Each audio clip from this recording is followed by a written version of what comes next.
Halo semuanya, selamat datang kembali. Apa kabar kalian semua? Semoga baik-baik saja. Pada video kali ini kita akan membahas spoiler lanjutan dari sebuah film animasi yang berjudul Against the Gods. Baiklah, daripada kalian semua penasaran, mari kita mulai saja pembahasan spoiler lanjutan untuk episode kali ini. Tanpa berbasa-basi lagi, langsung saja kita mulai videonya.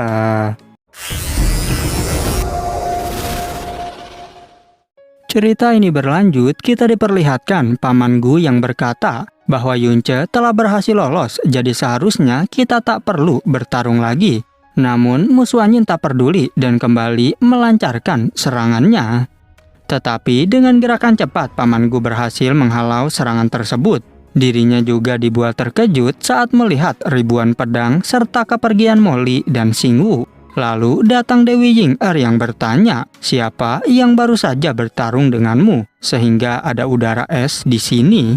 Paman Gu menjawab bahwa dia adalah seorang wanita. Ia juga menjelaskan jika wanita itu menggunakan udara dingin untuk menutupi penampilan dan auranya. Bahkan kekuatan wanita tersebut melebihi kekuatan diriku. Ying-er tak menyangka jika kemampuan wanita itu jauh melampaui batas kemampuan Paman Gu, yang mana hal tersebut membuat dirinya mengatakan berapa banyak sebenarnya orang di wilayah Ilahi Timur yang berada di atasmu. Paman Gu memberitahu, yaitu hanya beberapa leluhur yang menyembunyikan diri dari dunia. Selain itu juga ada 4 kaisar dewa dan seorang wanita seperti tadi. Paman Gu berpikir bahwa wanita tersebut bukan berasal dari wilayah Dewa Timur, melainkan dari wilayah barat Kaisar Qinglong. Dewi Ying-er menegaskan jika hal seperti itu sangatlah mustahil. Lantas dirinya bertanya di manakah Yunce dan Qing Yue berada. Sang paman memberitahu bahwa mereka berdua pergi ke arah selatan. Ying-er kebingungan karena tak ada alasan bagi mereka untuk pergi ke sana. Dan mungkin semua itu hanyalah sebuah tipuan. Kemudian Paman Gu bertanya apakah kita tetap akan mengejar mereka. Ying-er menjelaskan jika hal itu sepertinya tak perlu, karena diriku telah memberi Yunce segel kematian jiwa Brahma, sehingga tak lama lagi mereka akan kembali dan memohon padaku untuk menghancurkan segel tersebut. Sedangkan di alam Dewa Naga terlihat Yunce dan Qing Yue yang baru saja tiba. Qing Yue meminta agar Yunce segera memberinya segel naga miliknya. Tapi tiba-tiba saja muncul seorang penjaga yang berkata, berani sekali kalian datang tanpa meminta izin ke tanah terlarang reinkarnasi. Qing Yue menjelaskan bahwa diriku datang ke sini untuk bertemu dengan senior sensi. Namun penjaga itu menegaskan, Raja Naga telah memerintahkan agar semua jiwa di tanah terlarang reinkarnasi tak diizinkan masuk. Dan jika tidak, kalian akan dihabisi tanpa belas kasih sedikit pun.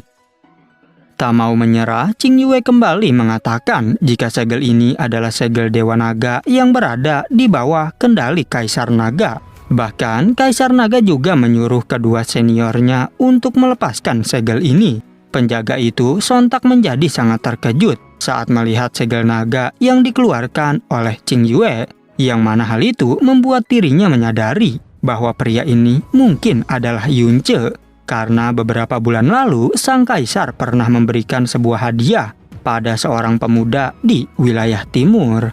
Qing Yue segera membenarkan perkataannya.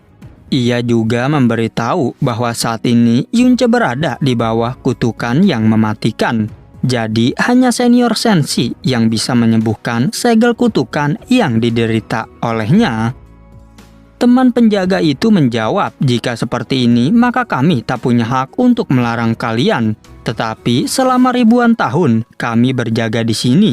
Tak seorang pun yang pernah melihat segel naga kecuali Raja Naga dan pelayannya. Qing Yue langsung berterima kasih karena mereka telah mengizinkannya untuk masuk ke dalam.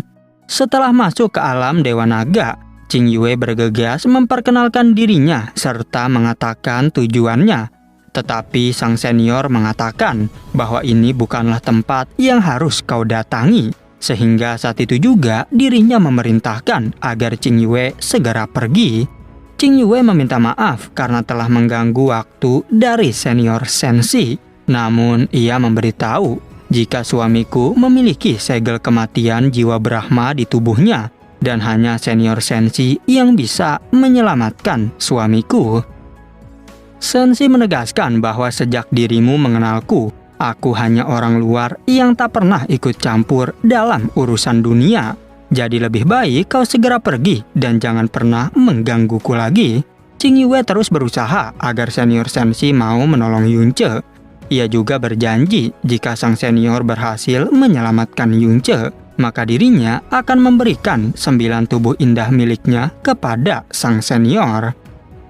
Namun senior Senshi tetap tak peduli dan menyuruh Ling Er untuk mengusir mereka. Ling Er berkata bahwa Nona Senshi memiliki alasan tersendiri. Jadi meskipun dirimu berlutut di sini sampai 100 tahun pun, itu tak akan berguna. Sehingga saat ini lebih baik kau kembali saja. Tanpa diduga, tiba-tiba saja Yunce terus berteriak kesakitan karena segel tersebut. Ling Er yang melihatnya tentu menjadi kasihan. Lalu ia bertanya apakah kita tidak bisa menyelamatkannya. Senshi menjelaskan bahwa ada banyak sekali kesengsaraan yang ada di dunia dan tak ada seorang pun yang bisa menyelamatkannya. Selain itu juga ini adalah takdir mereka sehingga diriku tak boleh ikut campur. Namun kau bisa memberi mereka beberapa pil, kemudian suruhlah mereka untuk pergi. Ling Er segera memberikan sebuah ramuan yang telah dimurnikan oleh Nona Senshi.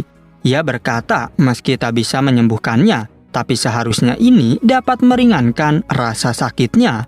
Dirinya juga memberitahu agar sebaiknya Qing Yue membawa Yunce dan segera pergi. Namun secara tiba-tiba Yunce memegang tangan Ling Er. Dan seketika itu juga Ling Er merasakan aura adiknya yang ada di tubuh Yunce. Ling Er bertanya apakah kau pernah bertemu dengannya. Ia juga meminta agar Yunce memberitahu apa yang terjadi dengan adiknya. Yunce berpikir apakah sebenarnya Ling Er adalah kakak dari He Ling.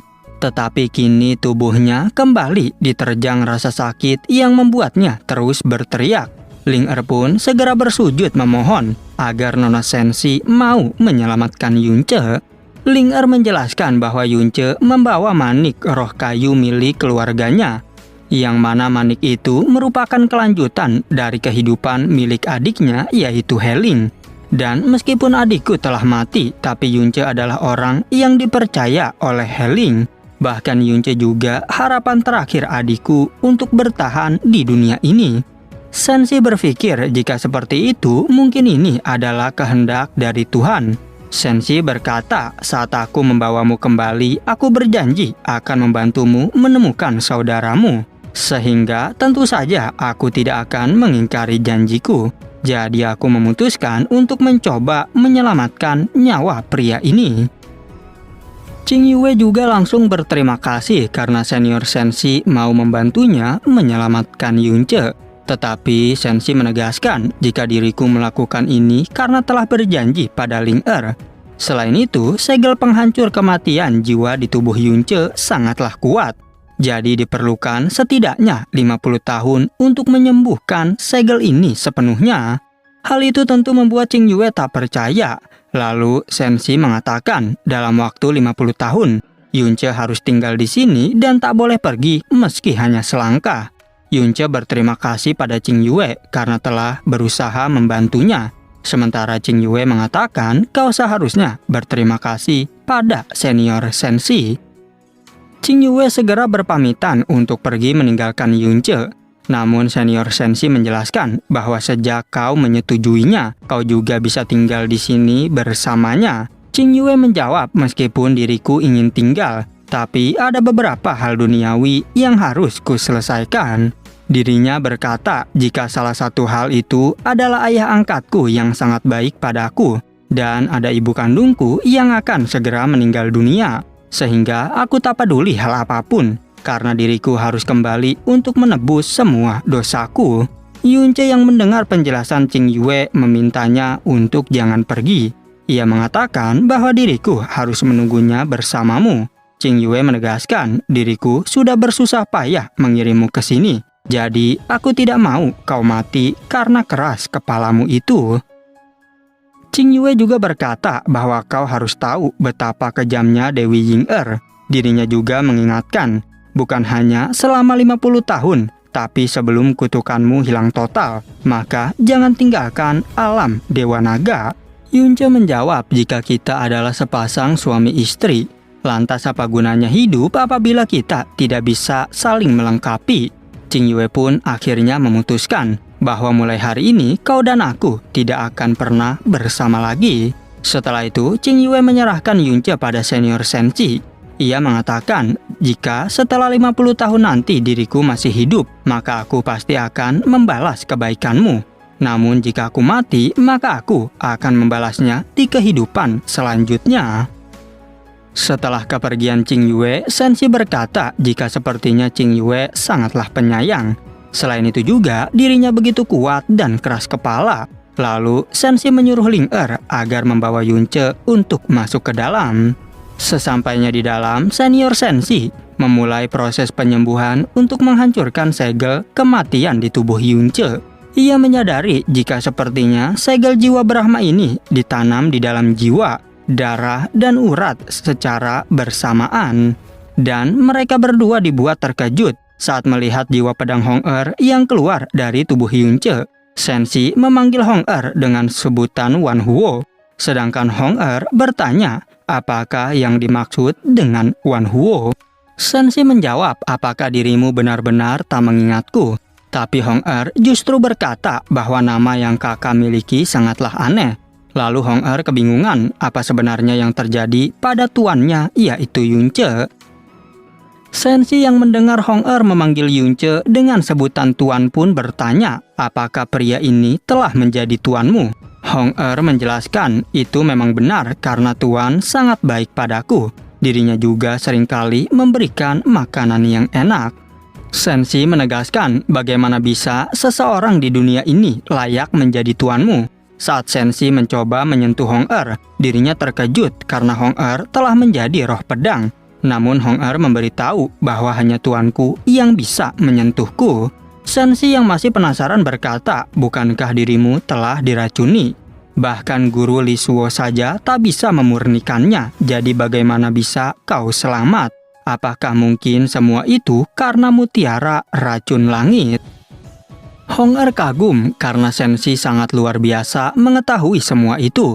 Ia juga mengatakan jika mereka hanya tinggal di Sky Poison Pier. Sedangkan Senshi menjawab, jadi untuk diakui sebagai ahli mutiara racun langit, sepertinya Yunce orang yang istimewa. Senshi juga meminta agar Hong-er menceritakan lebih banyak tentang Yunce. Sementara di pintu masuk alam ilahi langit abadi, terlihat Dewa Eternal yang menjelaskan pada para murid, kalian semua membawa harapan wilayah timur dan akan menjadi generasi yang lahir untuk menghadapi Crimson Crack. Dirinya juga memberitahu bahwa memasuki alam ilahi langit abadi bukan hanya sekedar kesempatan untuk mengembangkan diri, melainkan hal itu juga dapat memikul tanggung jawab yang besar. Lalu seorang murid menjawab agar Dewa Eternal yakin bahwa semua itu tanggung jawab mereka untuk melindungi wilayah timur.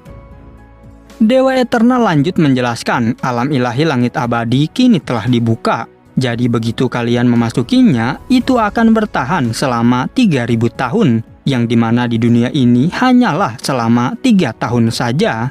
Diriku juga berharap dalam waktu 3 tahun, kalian semua bisa menjadi kekuatan wilayah Dewa Timur. Kemudian Dewa Eternal segera mempersilahkan mereka semua untuk memasuki pintu tersebut. Tetapi Poyun mengingatkan bahwa saat ini Yunce belum juga kembali. Dewa Eternal menjawab, jika seharusnya kau telah memasuki alam ilahi langit abadi di Chenxi. Tapi saat ini alam tersebut sudah menjadi Youxi. Poyun bertanya, apakah kita tak bisa menunggu sedikit lebih lama? Dewa Eternal menjawab bahwa sekarang adalah jam yang terakhir. Ia juga menegaskan, jika kau melewatkan kesempatan ini, maka dirimu harus menunggu selama 3 tahun lagi. Dan akhirnya mereka semua pun mulai diteleportasi untuk memasuki alam ilahi langit abadi. Dewa Eternal menyadari jika Crimson Crack menjadi semakin serius. Namun saat ini justru satu-satunya yang hilang adalah putra surga Yunce. Dan pada akhirnya spoiler untuk episode 124 pun bersambung. Oke, cukup sekian, terima kasih untuk video kali ini dan sampai jumpa di video berikutnya.